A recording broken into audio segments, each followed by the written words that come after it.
one thing I'll keep saying, the 2028 Democratic field is overrated. Running for president and winning the nomination and winning the general election takes major league talent.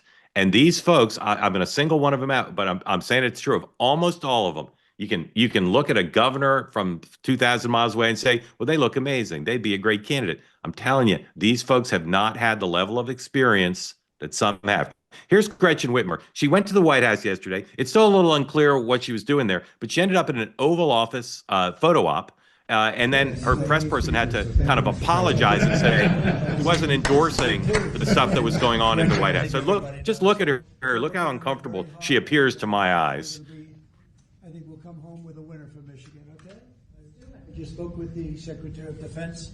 Sometimes we call him the Secretary of War. It used to be called the Secretary of War. They changed it when we became a little bit politically correct. But I think we're in great shape. We're going to be in great shape. So thank you very much for being here. Thank you very much, man. Congratulations. Great job. So we'll start with the first order. Yeah. All right. So my point is, I don't care what the facts are. Ridiculous staff work. And that is just one example from one prospective candidate of how challenged they will be themselves and their teams. And this is true even of the governor of Pennsylvania, especially true of him. The gap between the chatter about how strong they'll be and how they'll actually be, I think, is immense. Dan, what do you think specifically about Whitmer and what if any lessons you drew from her being suckered into an Oval Office photo op? Well, look, she wasn't suckered into an Oval Office meeting. She got suckered into that photo op. They called her in at the last second. She clearly didn't really know why she was there, and they humiliated her a little, signing executive orders, targeting people. I'll step back. Mark, I was very intimately involved in that 08, in 04, 5, and 6, when Hillary and Obama started shadow boxing. Obama was good, but he was not a great candidate the first 6, 7 months in 07. He got stronger as they came out of the summer, and he kind of found his voice that fall. But he was identified from his 20s as a political athlete of a generation. He was a good. He gave a great speech. I would not say he was a great political athlete. He gave a great speech. There's a big difference. He had great instincts. He was president of the Harvard Law Review. For goodness sakes, what better training for? Just kidding.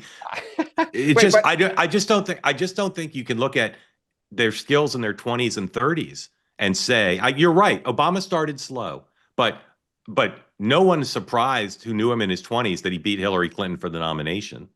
He's an extraordinarily gifted guy. He is, but I mean, look, what I would say is Whitmer, there are 3 lanes, and you saw them yesterday being carved out.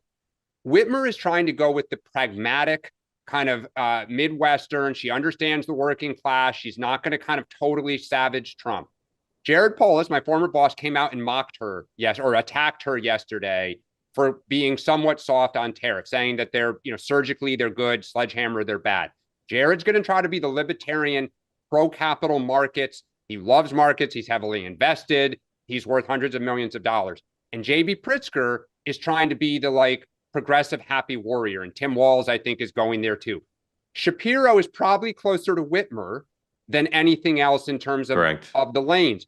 They are carving them out, which is why, if you're Harris, you're in the dust somewhere back there, unsure of where to go. I think she's actually doing something pretty smart, Whitmer. No, I do. Look, it wasn't the best moment, but no one's going to remember that. It's so minor league to be sucked into that. It's crazy. So you live and learn. You live and learn. All right. So let me, first of all, I've got this on my show today, but Waltz did this big thing last night with a bunch of veterans and just got destroyed. So I put him in the category of Kamala. If he wants to run, good luck. With Whitmer, look, I'll actually go with Dan on this. I give her a little bit of a pass on the Oval Office. You go to the White House. She was, I think, talking about fisheries and some issues of water in Lake Michigan and the surrounding lakes. And Trump praised her. Right, I know. Her for doing a great but job. That was the best part. Is it? It was just reel her in, baby. Yeah. I mean, to be honest with you, to Mark's point, you just keep getting reminded through these little subtle cues just how great of a showman Donald Trump is. He put her on the spot. She looked awkward. They had to apologize afterwards. I mean, it was awesome. Here's my tell, though, that was interesting. We talked about this yesterday. She had released excerpts of her speech, which I thought was really well done.